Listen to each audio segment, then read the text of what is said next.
आगे क्या कह रहे हैं गुरुदेव, पहचान कैसे होगी? गरीब देही को सतगुरु कहे, यो सब धुंधर ज्ञान। चार दाग आवे नहीं, जिसको सतगुरु जान। ये शरीर सतगुरु नहीं है, इस शरीर के अंदर जो महान आत्मा है वो सतगुरु है। क्या कह रहे हैं गुरुदेव भगवान? बात छोटी सी है लेकिन बहुत गहरी है। गरीब देही को सतगुरु कहे, सो तो धुंधर ज्ञान। यानी जो शरीर को ही सतगुरु मानता है उसको कोई ज्ञान नहीं है। गरीब देही को सतगुरु कहे, सो तो धुंधर ज्ञान। और चार दाग आवे नहीं, उसको सतगुरु जान। और क्या कह रहे हैं कि इस शरीर के अंदर जो महान आत्मा है वो है असल में सतगुरु, वो है असल में गुरु। ये शरीर गुरु नहीं है, शरीर सतगुरु नहीं है जो हम देख रहे हैं, जो बॉडी आप और हमारे जैसी। जब ये देही सतगुरु नहीं है तो फिर असल में सतगुरु कौन है? फिर असल में गुरु का रूप क्या है? क्योंकि देह रूप तो गुरु है नहीं। देही के लिए तो परमात्मा ने मना कर दिया कि देही को सतगुरु कहे, उसको तो ज्ञान नहीं जो देही को सतगुरु मानते हैं। अगर ये शरीर सतगुरु नहीं है, ये देही, ये बॉडी सतगुरु नहीं है, तो फिर सतगुरु का असली रूप क्या है? आज हमें सतगुरु मिले हैं, सतगुरु रामपाल जी। अगर वो शरीर सतगुरु नहीं है, अगर वो बॉडी सतगुरु नहीं है, तो फिर सतगुरु रामपाल जी का असली रूप क्या है? शब्द रूप। वो बॉडी के अंदर जो महान आत्मा है, जो शक्ति है, फिर वो शक्ति क्या है? शब्द। हम हैं शब्द, शब्द हम माही। इसलिए गुरुदेव कहते हैं हम हैं शब्द, कि तुम मुझे हाड़ मास में मत समझना। किसी इंद्रो माई के गर्भ से जन्म लेकर आया हुआ रामपाल जाट मत समझना। गलती कर जाओगे, बहुत बड़ी कलयुग की पिछली पीढ़ी है, मोक्ष से वंचित रह जाओगे गुरु को मानुष माना तो। तुम्हारा गुरु रामपाल केवल एक शरीर नहीं है, एक बॉडी नहीं है जो तुम्हें दिखाई दे रहा है। ये हाड़ मास का पुतला नहीं है। इस हाड़ मास के पुतले को तो केवल इसलिए धारण करना पड़ा, मजबूरी, आप और हमें ज्ञान समझाने के लिए। ये सत्संग, ये ज्ञान, ये वाणियां परमात्मा बिना शरीर के भी बोल सकते हैं, जैसे आकाशवाणी होती है। अरे आसमान में बिजली की आवाज आती है, कौन सा शरीर है भाई? कंस के समय आकाशवाणी हुई कि तेरी बहन की 8वीं संतान तेरा काल बनेगी। कौन से शरीर ने वो वाणी बोली थी? किसको दिखाई दे रहा था? तो सत्संग तो संत रामपाल जी बिना शरीर के भी कर दें, ये तो परम शक्ति है। लेकिन फिर आप और हमें कैसे विश्वास हो? हम ना जाने उन्हें भूत मान लेंगे, प्रेत मान लेंगे, कोई जादूगर मान लेंगे, भगवान तो फिर भी नहीं मानेंगे, सतगुरु तो फिर भी नहीं मान पाएंगे। तो आप और हमारे बीच में आकर, आप और हमारे जैसा रूप धारण करके, आप और हमें ज्ञान समझाने के लिए उन्होंने ये रूप धारण करना पड़ता है, इंसानी रूप, मानव रूप। असल में उनका रूप क्या है? शब्द। हम हैं शब्द। क्या कह रहे हैं गुरुदेव? कि मेरा असली रूप है शब्द। शब्द यानी शक्ति। और शब्द हम माही। और वो शब्द, जिस शब्द से तुम सतलोक जाओगे, वो मेरे अंदर ही है। गुरु जी का रूप भी शब्द है, और जो शब्द उन्होंने हमें देना है वो भी गुरु के अंदर ही है, सार शब्द। तो सार शब्द क्या हुआ? सतगुरु। सतगुरु के नियम, यदि उन नियमों में रह के भक्ति करेंगे, हमें सार शब्द मिल गया। शब्द हमारे साथ में है। हम हैं शब्द, शब्द हम माही। जो तुम सार शब्द कह रहे हो ना, गुरुदेव कह रहे हैं वो मैं ही हूं, वो मेरे अंदर है, क्योंकि मेरा शब्द रूप है। और शब्द हम माही, वो सार शब्द मेरे पास है, मेरे अंदर है, मैं ही हूं। हमसे भिन्न और कछु नाही। कि तुम्हारे गुरु के अलावा और कुछ नहीं है, और कोई सार शब्द नहीं है, कोई मंत्र नहीं है, कोई मुक्ति का, कोई मोक्ष का मंत्र नहीं है। हम हैं शब्द, वो शब्द हम माही, और हमसे भिन्न और कछु नहीं। इसलिए गुरुदेव कहते हैं सार शब्द कोई जपने का मंत्र नहीं है। यह है सार शब्द की परिभाषा। धन सतगुरु उपदेश देवा, 84 ब्रह्म मेट ही, तेज पुंज अन्य दे धरकर, इस विध हमको भेंट ही। ये कबीर परमात्मा, ये शब्द स्वरूपी राम, ये हमें किस प्रकार से सतलोक से चलकर यहां मिलते हैं। धन सतगुरु उपदेश देवा, आज गुरुदेव ने हमें उपदेश दिया, मंत्र दिया कि धन्य हूं मैं, और धन्य है मेरे गुरुदेव भगवान, उनकी जय जयकार, जिन्होंने मुझे उपदेश दिया। धन सतगुरु उपदेश देवा, 84 ब्रह्म मेट ही, मेरी लग 84 योनियां समाप्त कर दी। किस रूप में आकर? तेज पुंज अन्य दे धरकर, हाड़ मांस का शरीर नहीं। हमें अपने गुरुदेव का जो शरीर दिखाई दे रहा है वो हाड़ मांस का नहीं है। हमें लग रहा है लेकिन वो तेज पुंज का है, नूर का है। तेज पुंज अन्य दे धरकर, इस विधि हमको भेंट ही। कौन? सतगुरु। तो हमें सतगुरु ही तो प्राप्त है। तो सतगुरु की तो ये विधि है आप और हमारे से आकर मिलने की। सतगुरु का शरीर हाड़ मांस का नहीं होता, शब्द का बना होता है। अपने लिए परमात्मा शब्द से चोला बनाता है, किसी दूसरे के शरीर को काम में नहीं लेता। दूसरे के शरीर में प्रवेश करके तो काल बोलता है। ये घटिया काम तो काल करता है, क्योंकि उसको श्राप लगा हुआ है। वो खुद अपने शरीर में किसी के सामने प्रकट नहीं हो सकता, इसलिए दूसरे के शरीर को काम में लेता है। लेकिन सतगुरु नहीं लेता। सतगुरु ने अगर दूसरे के शरीर में लीला करनी होगी तो उसके जैसा नया शब्द से शरीर बना लेगा, उसके शरीर में प्रवेश करके काम नहीं करेगा। जैसे सुदर्शन सुपच के रूप में परमात्मा ने पांडवों की यज्ञ सफल करनी थी, तो सुदर्शन के अंदर नहीं घुसे परमात्मा, सुदर्शन में प्रेरणा कर दी। वो 15-20 दिन के लिए कहीं चला गया भगत भाइयों के पास। उधर से परमात्मा ने सुदर्शन जैसा शब्द से नया रूप बनाया, नया शरीर बनाया, और उसमें प्रवेश किया और पांडवों की यज्ञ सफल की। इसी प्रकार ये जो रूप हम देख रहे हैं वर्तमान में पूज्य गुरुदेव का, संत रामपाल जी वाला, ये शब्द से बनाया गया रूप है। ये इंद्रो माई के गर्भ से बना हुआ चोला नहीं है। और इस शब्द के अंदर, इस शब्द स्वरूपी चोले के अंदर जो शब्द शक्ति है, वो है असल में शब्द, हमारा गुरु, असली गुरु। धन सतगुरु उपदेश देवा, 84 ब्रह्म मेट ही, और तेज पुंज अन्य दे धरकर, इस विध हमको मेट ही। अब ये कलयुग की बिचली पीढ़ी है, फाइनल समय है। इस समय परमात्मा अजब गजब की लीलाएं करेंगे, तब दुनिया लाखों साल भक्ति करेगी। अब ये जो शरीर है जो हमें दिखाई दे रहा है पूज्य गुरुदेव का, ये शरीर आग के हवाले नहीं होगा। 4 दाग आवे नहीं वाको सतगुरु जान। अब ये शरीर आग में नहीं जलाया जाएगा, ये शरीर दफनाया नहीं जाएगा। ये परमात्मा सह शरीर सतलोक जाएगा, सह शरीर। भाई गुरुदेव क्या कह रहे हैं? दादू का पिंजर पड़या, नानक की पड़ी दे, इनमें सतगुरु कौन है हमको बड़ा संदेह। कि नानक ने भी यही शरीर छोड़ा, दादू जी ने भी यही शरीर छोड़ा, गरीबदास जी ने भी यही शरीर छोड़ा। उस शरीर के अंदर जो शक्ति थी वो था गुरु, भगवान, परमात्मा, शरीर नहीं। अब जाई परमात्मा चाहे नानक जी के रूप में आए हों, चाहे गरीबदास जी के रूप में लीला की हो, चाहे मलुकदास जी के रूप में लीला की हो, फिर इन्होंने शरीर क्यों छोड़ा? इन्होंने अंत में शरीर क्यों छोड़ा अगर वो शब्द से बनाया हुआ था तो? इसके पीछे रीजन है भाई और बहनों।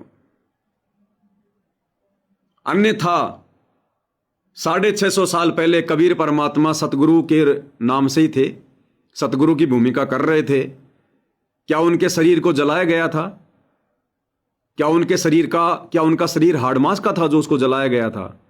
क्या उनके शरीर को दफनाया गया था? वे शरीर सतलोक गए थे क्योंकि वो हाड़ मांस का पुतला नहीं था। त्रेता युग में परमात्मा आए सत सुकृत ऋषि के नाम से, शरीर गए, शरीर आए, शरीर गए। त्रेता में शरीर आए, शरीर गए, शरीर को जलाए नहीं गया, दफनाए नहीं गया। द्वापर में शरीर आए, शरीर गए। कलयुग में शरीर आए, शरीर गए। फिर गरीबदास जी के नाम से आए, लेकिन लीलामय रूप से आए, चकमा देते हुए आए। काल को भी, आप और हमारी चरम दृष्टि को भी, रानी मां को भी चकमा देते हुए प्रकट हुए, शरीर आए, लेकिन चकमा देते हुए, लीला खेलते हुए। और जब गए 65 साल की उम्र में गरीबदास जी, तो भी धोखा देकर गए, चकमा देकर गए, शरीर को छोड़ के गए। शरीर नहीं गए, शरीर को छोड़ के गए। शरीर को चिता के हवाले किया गया बाद में। क्यों भाई? नानक जी के रूप में भी। लेकिन वर्तमान में ऐसा नहीं करेंगे अब, क्योंकि चारों युगों में परमात्मा ने वेदों में लिखी अपनी महिमा के अनुसार लीला करनी थी। दुनिया को बताना था कि परमात्मा असल में क्या होता है, उसके गुण क्या होते हैं, उसके लक्षण क्या होते हैं। वो मां के गर्भ से नहीं आता। ना सतगुरु जननी जने जाके माना बाप, पिंड ब्रह्मण से रहित है ना वाती नु ताप। हाड़ चाम लहू ना मेरे कोई जाने सतनाम उपासी, तारण तरण अभय पद दाता मैं हूं कबीर अविनाशी। चारों युगों में तो परमात्मा ने शरीर आने की, शरीर जाने की लीला इसलिए की क्योंकि परमात्मा जी ने वेदों में लिखी अपनी महिमा के अनुसार ये सब कुछ दिखाना था ताकि लोग भगवान को पहचान सकें।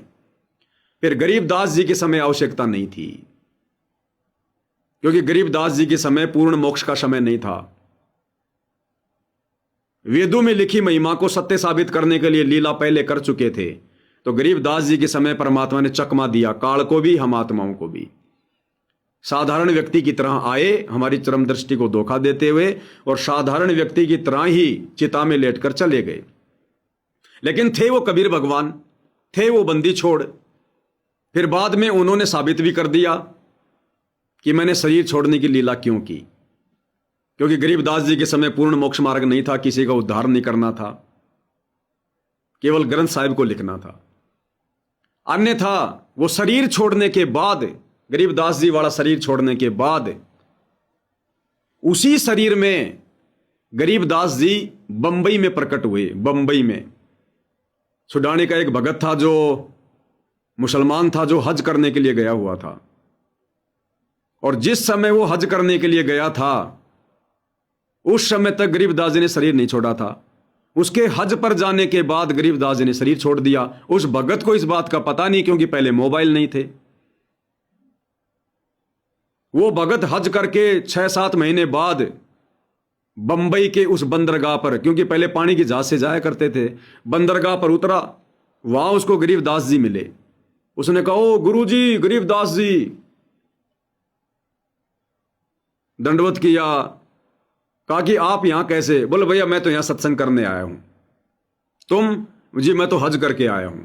अच्छा भाई, अब कहां जा रहा है? जी मैं छुडानी में जा रहा हूं। अच्छा भाई, सबको मेरे राम राम कहना, सबको मेरे राम राम कहना। ठीक है जी, ठीक है। उसने आकर छुडानी में बताया कि मुझे तो गरीबदास जी मिले थे बंबई, दर्शन हो गए महाराज जी के। गांव वाले बोले, रे तू क्या बोल रहा भाई? उनका तो शरीर छोड़े हुए 2.5-3 महीने हो गए, ये देख उनकी समाधि बनी हुई है। बोला भैया मुझे मिले थे बंबई में। तो थे वो कबीर भगवान, लेकिन उन्होंने शरीर जाने की, शरीर आने की, दुनिया वालों की दृष्टि में लीला करने की आवश्यकता नहीं थी। इसी प्रकार भाई और बहनों, वर्तमान का जो समय है कलयुग की पिछली पीढ़ी का, इस समय परमात्मा ने एक बार फिर से वही चारों युगों वाली लीला करने की आवश्यकता है। आए तो सशरीर हैं, लेकिन हमें लग रहा है कि मां के गर्भ से आए हैं, जन्म लिया है, इंद्रोमाई तो गर्भवती भी थी, लोगों ने देखा है, सारी बातें सही हैं। वो आए इसलिए इस प्रकार की लीला करते हुए, आप और हमारी चरम दृष्टि को धोखा देते हुए। मां के गर्भ से नहीं आए, इंद्रोमाई के गर्भ से नहीं आए। 9 महीने इंद्रोमाई के वो गर्भ में नहीं बैठे हुए थे। अरे ये परमात्मा है, समर्थ है। अभी आपने सुना दादू जी के प्रकरण में, दादू जी के शरीर से आत्मा निकालकर परमात्मा सतलोक ले गए, लेकिन इसके बावजूद भी दादू जी का शरीर धड़क रहा था। जैसे कोमा में आदमी चला जाता है, शुद्ध बुद्ध खो देता है, लेकिन श्वासें चलती रहती हैं। तभी तो दादू जी के शरीर को 3 दिन तक लोगों ने संभाल के रखा, झाड़े वाड़े लगवाए कि ये होश में आ जाए, होश में आ जाए, क्योंकि धड़कन तो चल रही है, धड़कन तो चल रही है। ऐसे धर्मदास जी के शरीर को 3 दिन तक उनके रिश्तेदारों ने संभाल के रखा, क्योंकि धड़कन चल रही थी। अगर धड़कन ही बंद हो गई होती तो कब का जला दिया होता। परमात्मा आत्मा भी निकाल ले गया शरीर से, फिर भी शरीर चल रहा है। तो ये समर्थ है, कुछ भी कर सकता, हम सोच भी नहीं सकते वहां तक। तो लोगों को लगा कि भाई इंद्रोमाई के पेट में संतरामपाल जी हैं बालक रूप में, लेकिन वो नहीं थे। क्या था क्या नहीं था, हम उन बातों पे नहीं जाएंगे, छोड़ दो। लोगों को लगा कि भाई गर्भ से बच्चा बाहर आ रहा है, क्योंकि पहले डॉक्टर तो थे नहीं, हॉस्पिटल जाने की जरूरत थी नहीं। जो दाई होती थी, गांव की जो बड़ी बूढ़ी औरत होती थी, जिसको अनुभव होता था बच्चे पैदा करवाने का, जिसको दाई कहते थे, वो बच्चे पैदा करवाया करती थी। तो दाई ने बच्चा पैदा किया, गर्भ से बाहर निकाला, देखा हाँ जी बच्चा है, बच्चा है। और दाई को क्या पता, आंखों के सामने परमात्मा खेल खेल जाए, पता भी नहीं चले। जैसे हमने एक भगत था, उसकी कथा गुरुदेव ने बताई कि वो पहाड़ के ऊपर रहा करता था। 7 कोस ऊंचा पहाड़ था। एक समय वो बीमार हो गया थोड़ा, और उसकी आदत थी, वो अपनी झोपड़ी से थोड़ा सा नीचे उतरकर एक तालाब था, उसमें पानी भरा होता था, वहां हाथ मुंह धोया करता था। और एक दिन ऐसा हुआ कि वो भगत बीमार हो गया, उठने की भी हिम्मत नहीं, और नियम का पक्का था। अंदर अंदर बड़ा दुखी हुआ कि ये परमात्मा, आज तो मैं हाथ मुंह भी नहीं धो पा रहा, और आज तो मेरे नित्य नियम भी नहीं होंगे। दुखी हुआ। परमात्मा तो भगत का साथी है। क्या खेल खेला परमात्मा ने, गुरुदेव क्या बताते हैं कथा में, गरीबदास जी की वाणी में। 7 कोस ऊंचा पहाड़ था। परमात्मा ने इतनी भयंकर बरसात की, इतनी भयंकर बारिश की, पूरी पृथ्वी पर जल ही जल हो गया। और इतना जल हो गया, वो जल उस 7 कोस ऊंचे, एक कोस में 3 किलोमीटर होते हैं, 21 किलोमीटर ऊंचे पहाड़ पर जल चढ़ गया। अरे भगवान चाहता तो उसकी चारपाई के पास में एक मटका भी पानी का रख सकता था। इतनी बरसात करने की, दुनिया को पानी में डुबोने की क्या जरूरत थी, पूरी सृष्टि को नष्ट करने की क्या जरूरत थी। चाहता तो यह परमात्मा एक पानी का मटका रख देता। पानी तो चाहिए था भगत को। कुछ घटनाएं परमात्मा जानबूझ के घटित करता है इस कलयुग की बिचली पीढ़ी में, अपनी पहचान करवाने के लिए, अपनी लीलाओं को समझाने के लिए। पूरी पृथ्वी पर पानी पानी, भयंकर बरसात, पूरी सृष्टि के प्राणी नष्ट हो गए, जीव जंतु मनुष्य सब। और जब भगत ने देखा यूं, हे भगवान, पानी पानी, पहाड़ के ऊपर पानी आ गया, पहाड़ डूब गया पूरा, और भगत की चारपाई के पास में आकर वो रुक गया जल। भगत ने मुंह धोया, मुंह धो के फिर देखा, ओ भगवान, चारों तरफ पानी पानी। हे परमात्मा, अनर्थ हो गया। हे मालिक, मुझ नीच के लिए आपने पूरी सृष्टि को नष्ट कर दिया। हे परमात्मा, इतना पाप मैं कहां लेकर जाऊंगा। रोने लगा, दुखी हुआ। अगले ही पल परमात्मा ने एज इट इज कर दिया। भगत की आंखें धोखा खा गई। अब विचार करो भाई और बहनों, जिस समय परमात्मा ने पूरी पृथ्वी को जलमग्न कर दिया, डुबो दिया पूरी सृष्टि को, कितने इंसान थे, कितने पशु पक्षी थे। उस समय कोई खेत में काम कर रहा था, कोई फसल की कटाई कर रहा था, कोई बैलों से बिजाई कर रहा था, कोई अपना काम धंधा कर रहा था, कोई लोहार का काम कर रहा था, कोई चमार का काम कर रहा था, कोई बैठ के बातें कर रहा था, किसी के घर में शादी हो रही थी, कोई कपड़े धो रहा था। यानी जो भी हम दैनिक कार्य कर रहे हैं, सब नष्ट हो गए। और अगले पल परमात्मा ने, सेकंड भी नहीं लगी, पलक झपकते ही एज इट इज कर दिया। जो खेत में काम कर रहा था वो खेत में कर रहा है, जो कपड़े सिल रहा था वो कपड़े सी रहा है। उनको पता ही नहीं क्या हो गया, उनको पता ही नहीं चला क्या हो गया। हम मर भी गए थे, बरसात भी हो गई थी, पता ही नहीं चला इस दौरान क्या घटना घटित हो गई। तो इसी प्रकार जब वो दाई देख रही थी कि बच्चा गर्भ से बाहर आ रहा है, उस दाई को क्या पता ये परमात्मा क्या खेल खेल जाए। उस दाई को तो बच्चा दिखाई दे रहा है और ना जाने क्या था क्या नहीं था, सूक्ष्म रूप में परमात्मा क्या कर जाए, वो बच्चा समझती रह गई। और पलक झपकते ही परमात्मा, वो जो शिशु रूप आया था, परमात्मा उसको गौण कर देते, उसको गुप्त कर देते हैं, सूक्ष्म कर देते हैं, हटा देते हैं। पलक झपकते ही एक क्षण में परमात्मा, सतगुरु रामपाल जी ने, कबीर भगवान ने शिशु रूप में अपने शब्द से, अपने वचन से वो शिशु रूप बना लिया। शब्द से अपना चोला तैयार कर लिया बच्चे का, जो बच्चा दाई समझ रही थी कि पेट से बाहर आया है। परमात्मा ने अपने लिए शिशु रूप में लीला करने के लिए वो चोला तैयार कर लिया, अपने शब्द से, अपने वचन से, हमारी चरम दृष्टि को धोखा देते हुए। और लोगों को लग रहा है कि ये रामपाल है, ये रामपाल है, ये मां के गर्भ से आया, मां के गर्भ से आया। अरे मोला जल से थल करे, मोला थल से जल करे। पहले जमीन थी, पूरी पृथ्वी को पानी में डुबो दिया, जल ही जल कर दिया। मोला यानी परमात्मा, मोला थल से जल करे और फिर जल से थल कर देत, फिर वैसा ही कर दिया। साहिब तेरी साहिबी श्याम कौम के सवेत। ये परमात्मा आपकी महिमा का क्या बखान करूं, क्या वर्णन करूं मैं। साहिब से सब होत है, बंदे से कुछ नहीं। वो राई से पर्वत कर दे, फिर पर्वत से राई। तो ऐसे ये परमात्मा 8 सितंबर 1951 को प्रकट हुआ है। लेकिन ये कलयुग की बिचली पीढ़ी है। इस समय ये परमात्मा 650 साल पहले की तरह किसी तालाब पे प्रकट क्यों नहीं हुआ? क्योंकि भाइयों बहनों, ये कलयुग है, वैज्ञानिक युग है। इंसान को काल ने घना चतुर बना दिया, लोग शिक्षित हो गए, लोगों का भक्ति और भगवान पे विश्वास नहीं रहा। आज अगर परमात्मा उस प्रकार की लीला करते तो कोई भी इनको भगवान नहीं मानता। आप और हम भी शायद नहीं मान पाते। हम इतने शाणे, इतने चतुर थे। नहीं, ऐसा हो ही नहीं सकता। मां के गर्भ के बिना कोई बच्चा बन ही नहीं सकता। ना जाने क्या क्या हम लोग दिमाग लगाते। ये तो कोई जादू जंत्र करने वाला, कोई सेवड़ा है, कोई जादूगर है तो जादूगर, लेकिन हम तो नॉर्मल जादूगर समझते। हम इनको परमात्मा की दृष्टि से नहीं ले पाते भाई और बहनों, कभी भी। तो परमात्मा ने इस कलयुग के बिचली पीढ़ी में इस प्रकार की लीला करते हुए प्रकट होकर आप और हमारे से फिर आगे चलकर अपना ज्ञान देकर, तत्व ज्ञान देकर, ज्ञान से पहचान करवानी थी, अपने ज्ञान से। अरे देखा देखी में भगवान कहते कहते हमारे को अनंत युग बीत गए, हम पार नहीं हो पाए। 650 साल पहले भी हम भगवान भगवान भगवान भगवान कहते रह गए, पार नहीं हो पाए। अब परमात्मा ने ज्ञान से पहचान करवानी है कि मैं जन्म लेकर आता हूं या प्रकट होता हूं। सतगुरु जन्म लेता है या प्रकट होता है। तुम्हारा गुरु जन्म लेकर आया है या प्रकट हुआ है। तुम खाली जुबान से भगवान भगवान कह रहे हो या भगवान मान भी रहे हो। तो अब पूज्य गुरुदेव भगवान ने यह लीला करते हुए वर्तमान में यह प्रकट होने की लीला की है।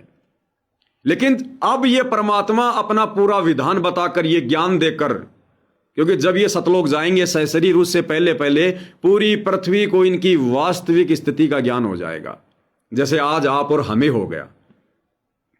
हम पहचान गए, जान गए कि भगवान है, मां के गर्भ से नहीं आया और ना ही 4 दाग में जाएगा। भाई ना सतगुरु जननी जने जाके माना बाप, तो परमात्मा मां के गर्भ से नहीं आया, हम जान गए। और ना ये परमात्मा 4 दाग से मरेगा। देही को सतगुरु कहे यो तो धुंधर ज्ञान, 4 दाग आवे नहीं वाको सतगुरु जान।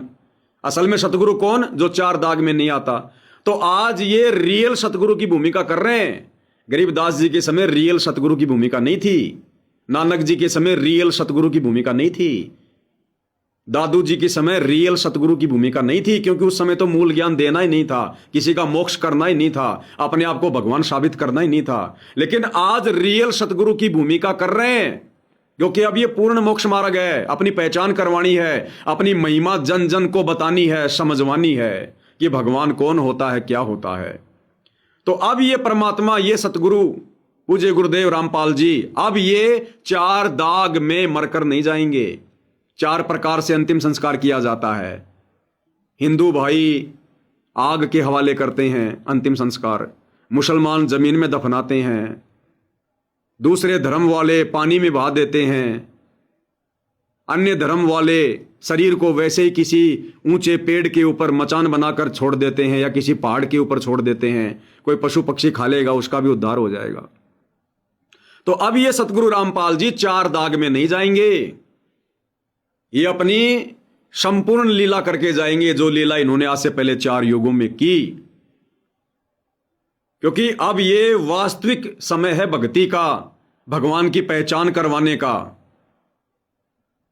और जब भगवान की पहचान हो गई तो अब कोई संदेह नहीं है, अब कोई संदेह नहीं है इन्होंने अपनी लीला दिखाने की।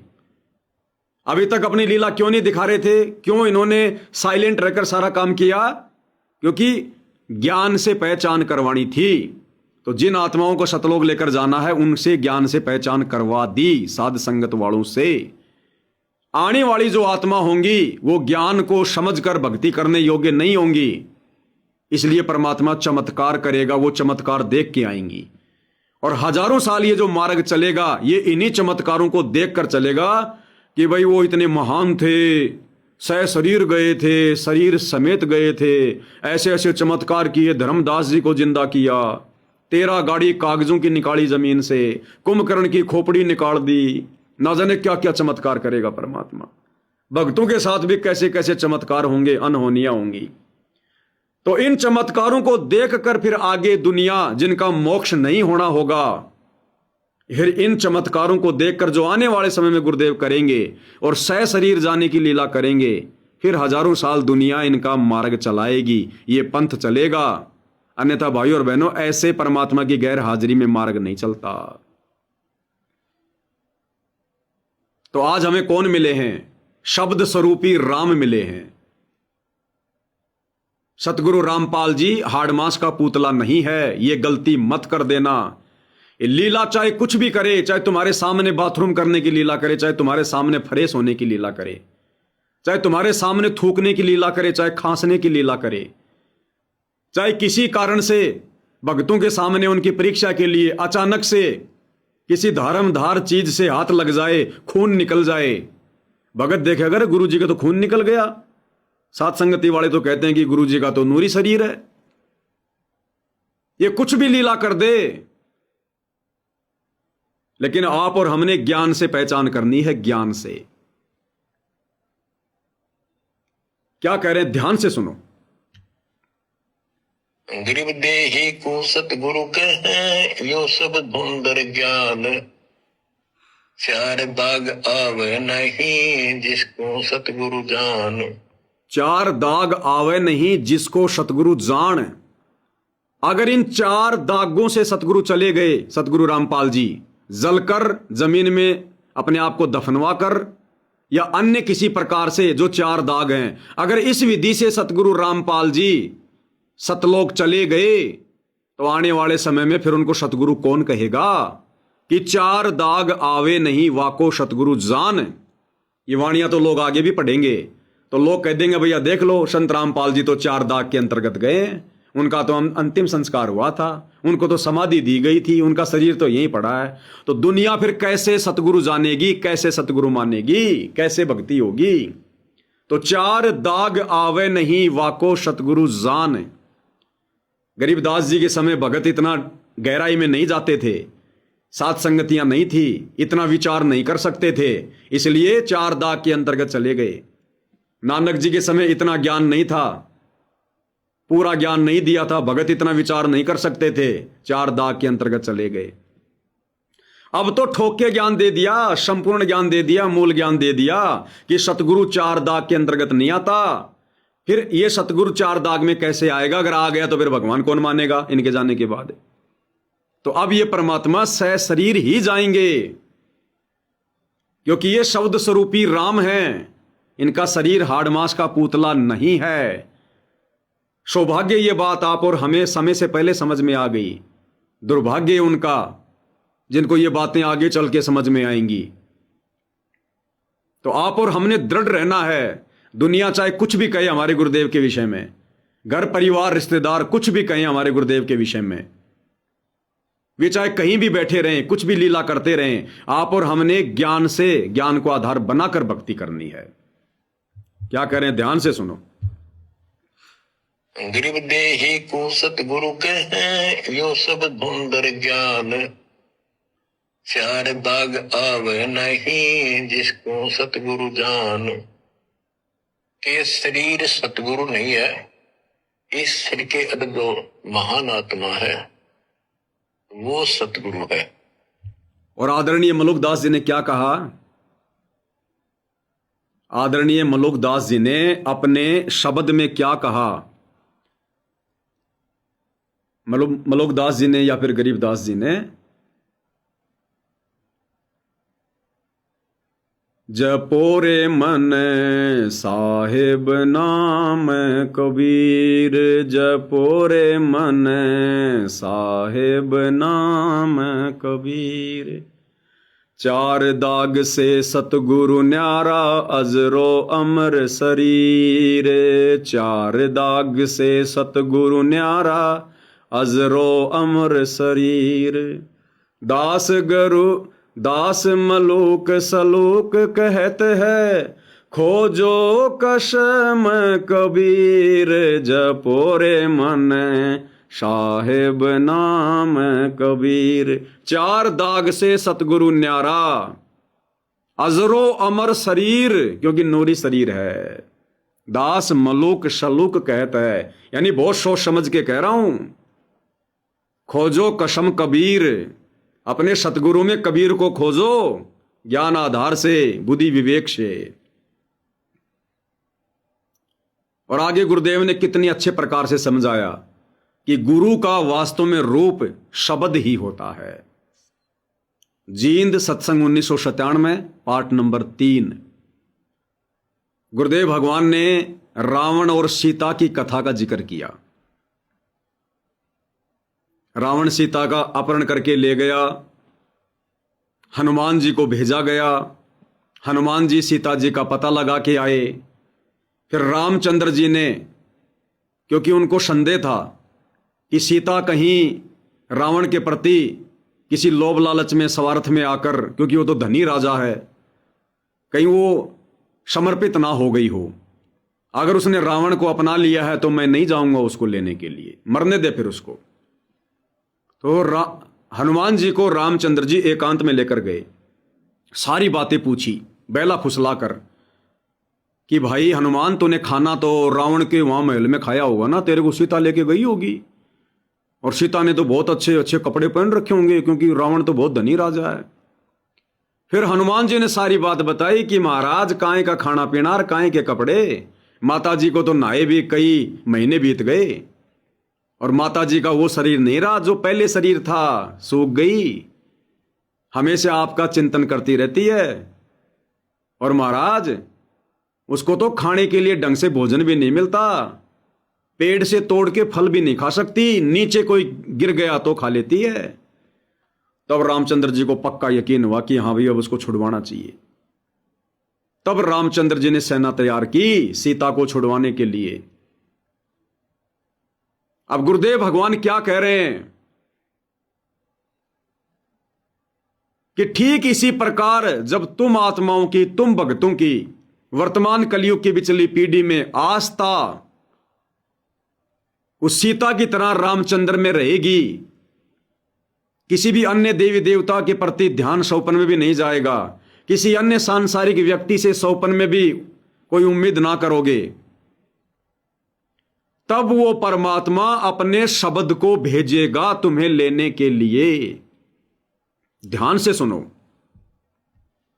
तो इस प्रकार जब हनुमान जी वहां जाते हैं तो ये उसको भाव देते हैं। अब यहाँ पर गरीबदास जी महाराज ये उदाहरण देकर और हमें न समझाओ, भाई मैं भी तुमने जब छुटवाऊंगा जब थारी आस्था इतनी मेरे में हो जाएगी, जिस प्रकार सीता कैद में थी और तुम यहाँ, वो रावण की कैद में थी, तुम काल की कैद में हो, और मैं अपने शब्द को जब भेजूंगा तुम्हें लेने के लिए। ध्यान देना, मैं अपने शब्द को जब भेजूंगा तुम्हें लेने के लिए, जब तुम्हारी भी आस्था सीता की तरह मेरे में हो जाएगी, अपने गुरु में हो जाएगी, मैं तब अपने शब्द को भेजूंगा तुम्हें लेने के लिए। ध्यान से सुनो, की कैद में थी, तुम काल की कैद में हो, सुनो, और मैं अपने शब्द को जब भेजूंगा तुम्हें लेने के लिए, जब आपकी आस्था मेरे में उस सीता की तरह हो जाएगी। मैं अपने शब्द को तब भेजूंगा तुम्हें लेने के लिए।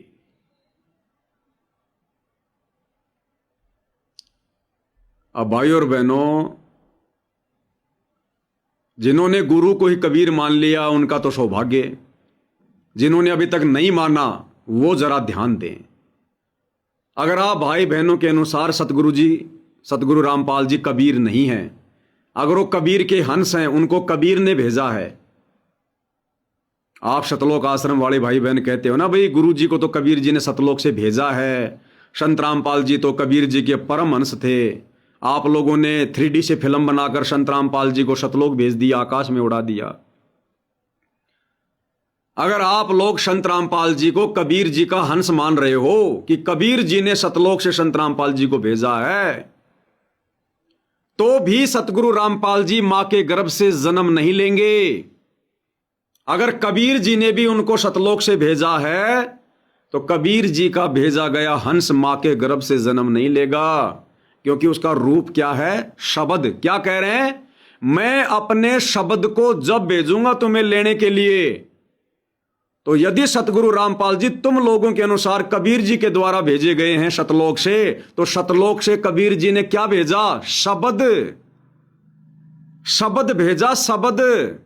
क्या कह रहे हैं? और मैं अपने शब्द को जब भेजूंगा तुम्हें लेने के लिए, जब आपकी आस्था मेरे में उस सीता की तरह हो जाएगी। मैं अपने शब्द को जब भेजूंगा तुम्हें लेने के लिए, यानी काल से छुड़वाने के लिए, तुम्हारा गुरु बनाने के लिए, जब तुम्हारी आस्था भी सीता की तरह मेरे अंदर हो जाएगी।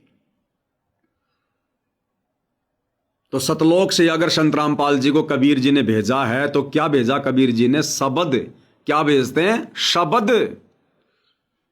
और अगर आध्यात्मिक दृष्टि से देखोगे तो कबीर जी किसी को नहीं भेजते, जिसका काम उसी को साजे और करे तो मूर्ख बाजे।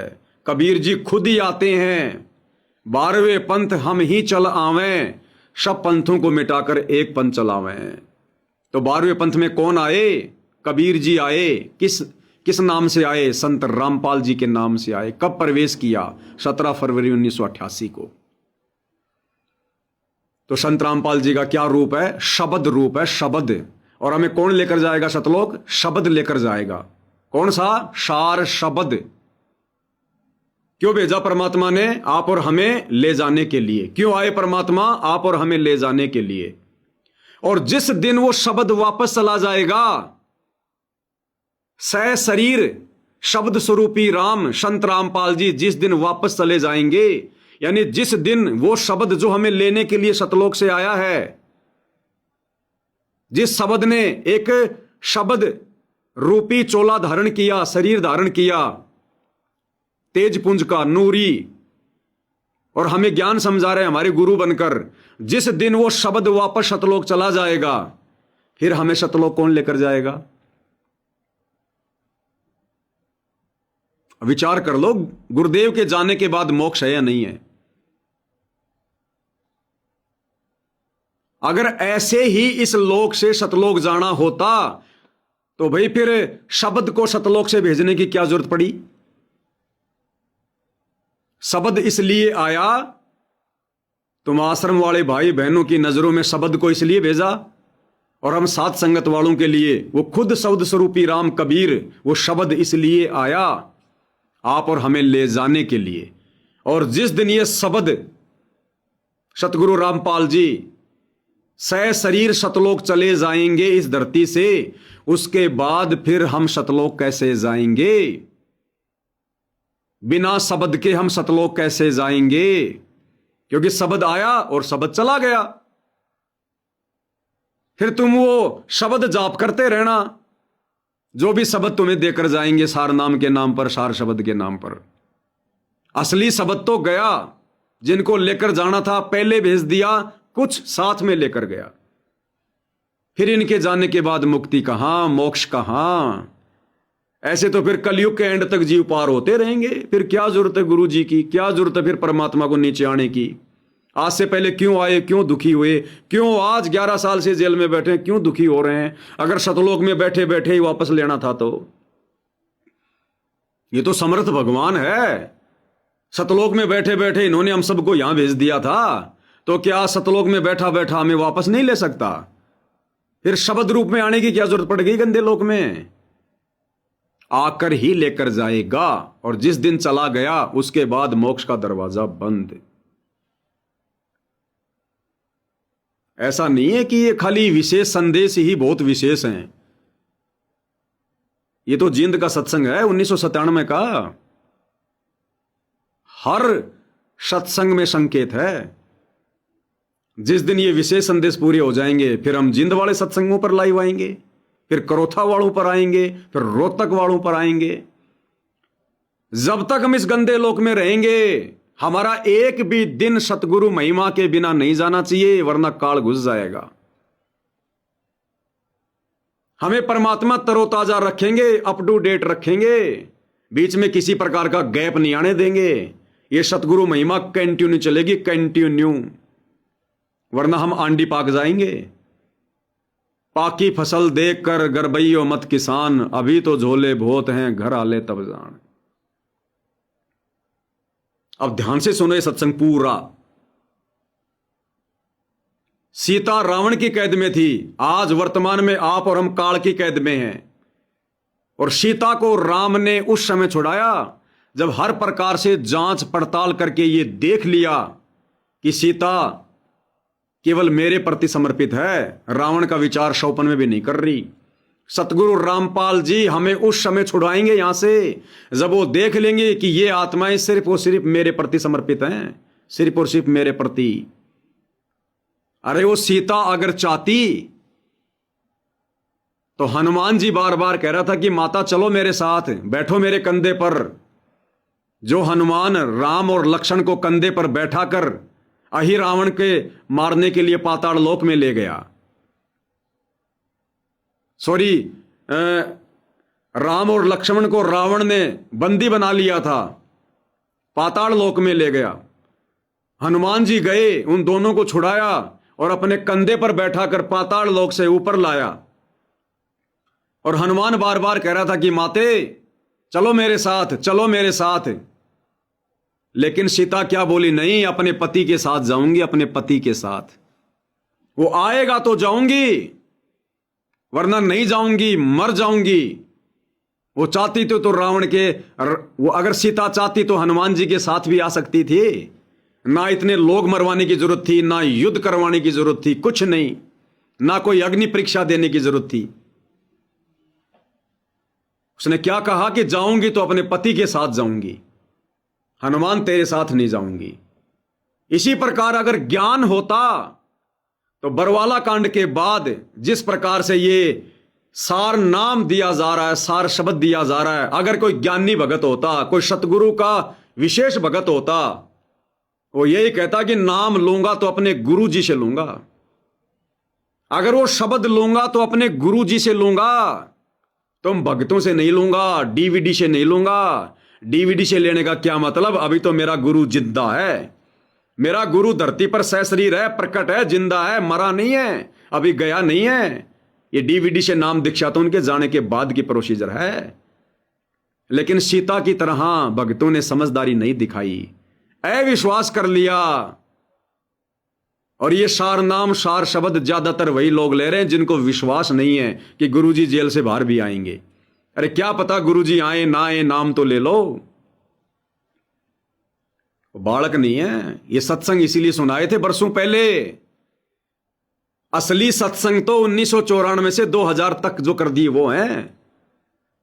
अरे बाद में तो खाली गुरुजी ने धर्मशास्त्र दिखाने पड़े, रियल में सत्संग सूक्ष्म वेद पर जिंद वाले, करोथा वाले, काठमंडी वाले, रोहतक वाले 1994 से 2014 तक गुरुदेव ने जो ऑडियो में जो सत्संग किए हैं गरीबदास जी के सदग्रंथ साहिब को लेकर, ये है रियल में सत्संग।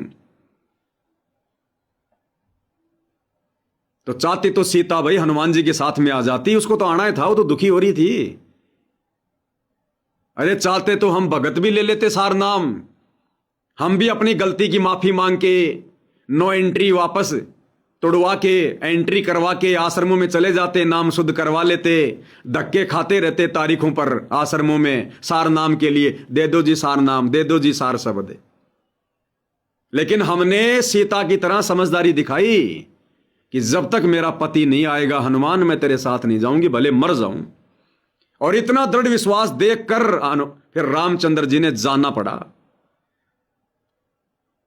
तो आप और हम भगत भाई बहनों के इतने दृढ़ विश्वास को देखकर वो ओरिजिनल शब्द परमात्मा आप और हमें देगा।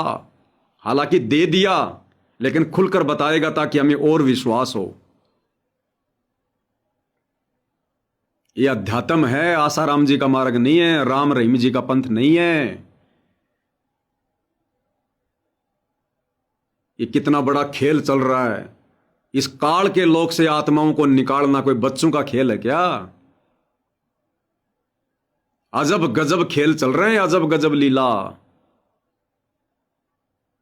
और हम मजाक में ले रहे हैं। कल दास ने गुरुजी की कलयुगी बेटी मंजू का एक इंटरव्यू देखा। एक है वो भाई पत्रकार, सारी सृष्टिवासियों को राम राम, मंजू का इंटरव्यू ले रहा। कहां? इसार में कहीं कोई मकान बन रहा है, वहां पर बेगार कर रही थी, तगारी ढो रही थी, मसाला। ये दिखावे के लिए आते हैं, मजदूरी करने नहीं आते। ये केवल दिखावा करने के लिए, ताकि संगत लगी रहे, फोटो खिंचवाने के लिए, वीडियो बनवाने के लिए आते हैं ये। वो बोला भाई सारी सृष्टिवासियों को राम राम, और ये देखो भाई संत रामपाल जी की बेटी आ गई भाई, आज तो मजदूरी कर रही है। बोले हाँ, ये नाम ले रखा से? बोले भाई नाम तो मैंने बहुत पहले ले लिया था, बचपन में। अच्छा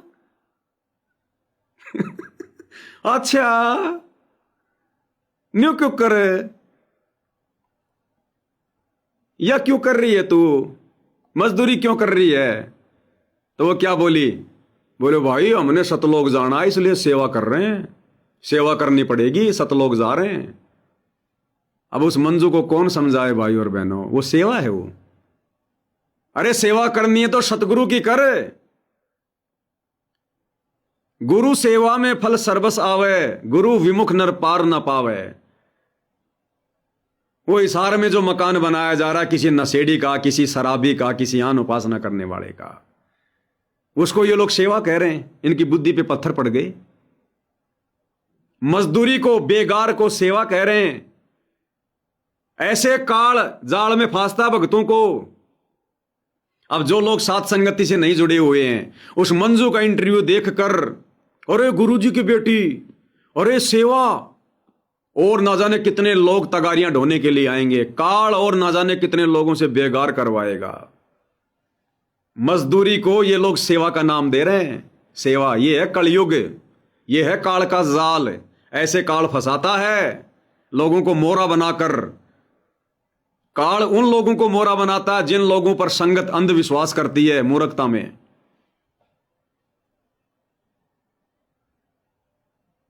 तो भाई और बहनों, चाहती तो सीता भी आ जाती, हनुमान जी के साथ आराम से ले आता, लेकिन नहीं आई, जाऊंगी अपने पति के साथ। इसी प्रकार हम सत्सेवक भाई बहन, इसलिए हमने ये सार नाम नहीं लिया, कोई शब्द नहीं लिया। अरे हमारा असली शब्द अगर कहीं बैठा है तो वर्तमान में दो जगह बैठा है। या तो हिसार जेल में बैठा है शरीर रूप में, जो शरीर हम देख रहे हैं, या फिर हमारे घट में बैठा है, घट में। घट ही में गंगा, घट ही में जमुना, घट ही में है जगदीश, सतगुरु तारेंगे। हमें सत्संग याद है, हम वाणियों पे चलते हैं, देखा देखी में नहीं चलते, गुरु परिवार के पीछे नहीं चलते, हम गुरु के पीछे चलते हैं, गुरु की वाणियों के पीछे चलते हैं। मोको कहां ढूंढे रे बंदे, मैं तो तेरे पास में। अगर मर्यादा में है, गुरु पर विश्वास है, तो गुरु तेरे पास में है, क्योंकि तेरा गुरु शब्द रूप है, शब्द रूप।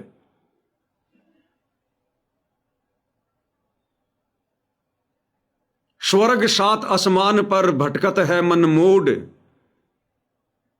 अरे भगवान तो खोया नहीं इसी शरीर में ढूंढ।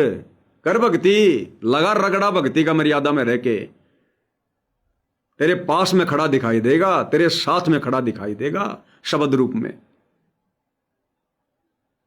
तो ये विश्वास अभी तक केवल साध संगति से जुड़े भाई बहनों को हुआ है। इसलिए हम लोग निसंशय होकर, निसंदेह होकर भक्ति कर रहे हैं। इसीलिए हम सत्सेवक भाई बहनों को कोई डगमग नहीं कर पाया, हमें कोई भक्ति से विचलित नहीं कर पाया, हमें कोई साध संगति से तोड़ नहीं पाया, गुरु से हमारे विश्वास को कोई हटा नहीं पाया, पेड़े पर्चे निकाल निकाल के कोई मर्यादा हमारी तुड़वा नहीं पाया, ऑडियो वीडियो दिखा दिखा के हमें कोई डगमग कर नहीं पाया। क्यों? क्योंकि हमने ज्ञान को आधार बनाया, हमने शब्द को हमेशा अपने पास में समझा। हमारा शब्द, हमारा गुरु किसी आश्रम में कैद नहीं है, किसी जेल में कैद नहीं है। हमारा शब्द, हमारा सतगुरु भगत के वश में है।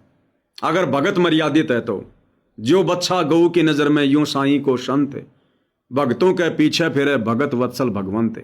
जो बच्चा गऊ की नजर में, गाय अपने बच्चे को हमेशा अपनी नजर में रखती है, एक सेकंड के लिए भी नहीं छोड़ती। चारा चरती है तो भी ध्यान अपने बच्चे पे रहता है।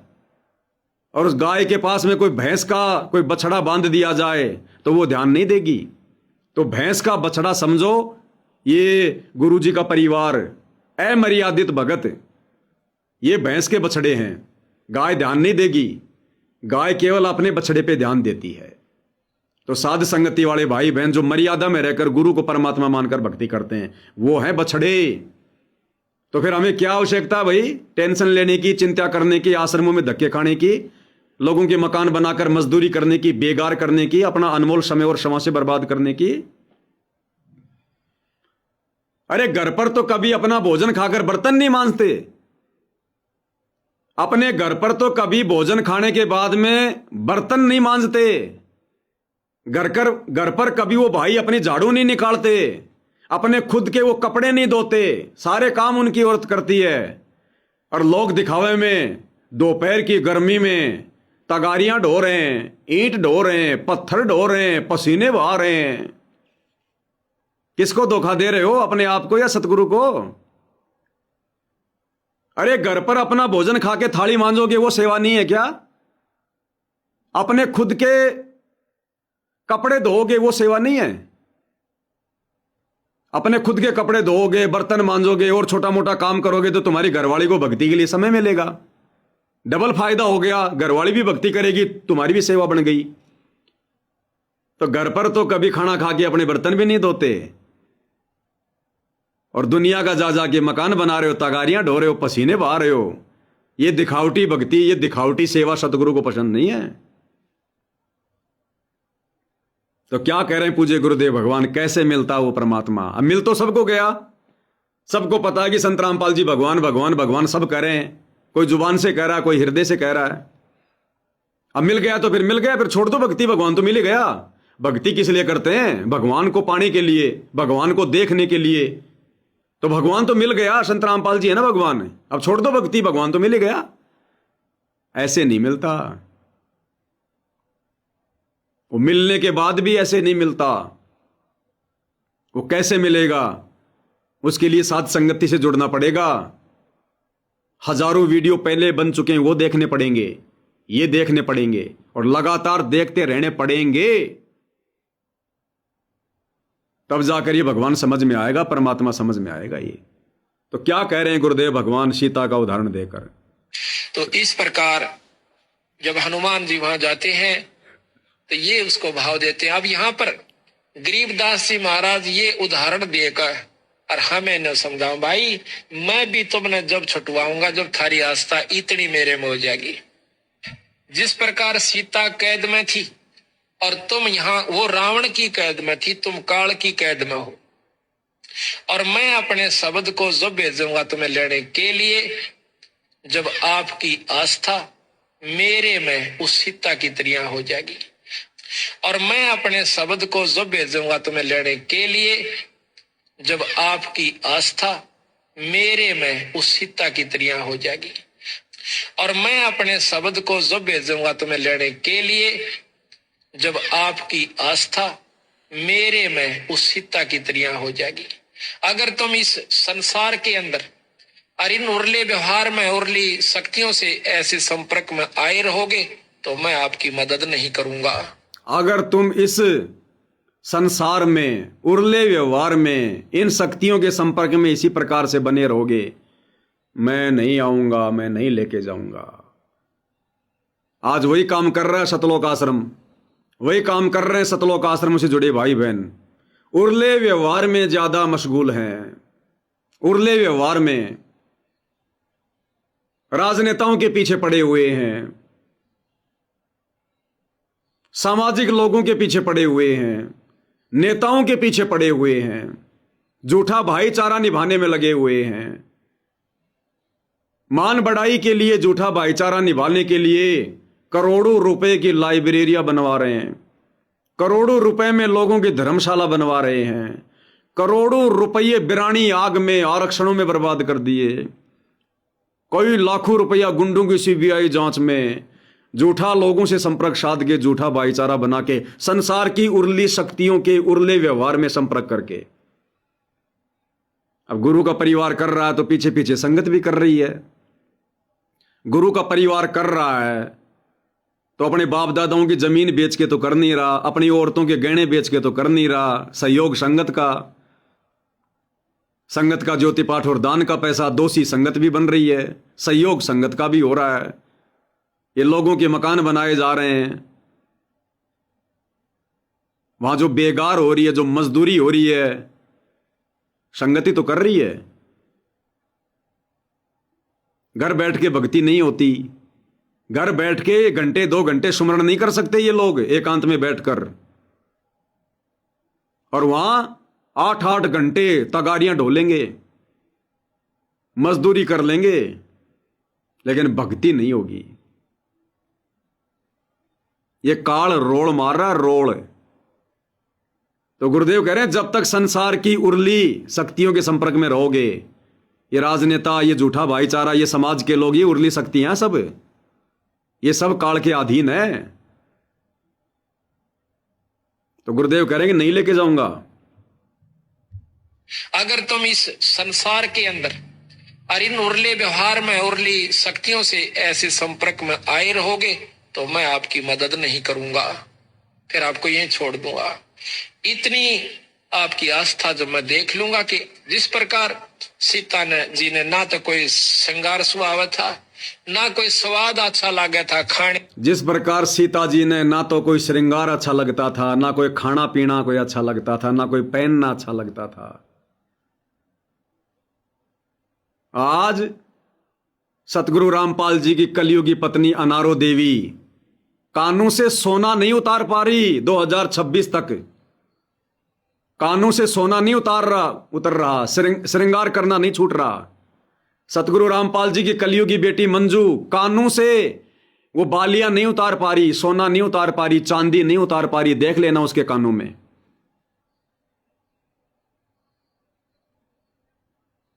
भैया सीता की तरह, सीता की तरह दुनिया से ती दोस्ती, पड़े भजन में भंग, एकाएकी राम से या साधु के संग।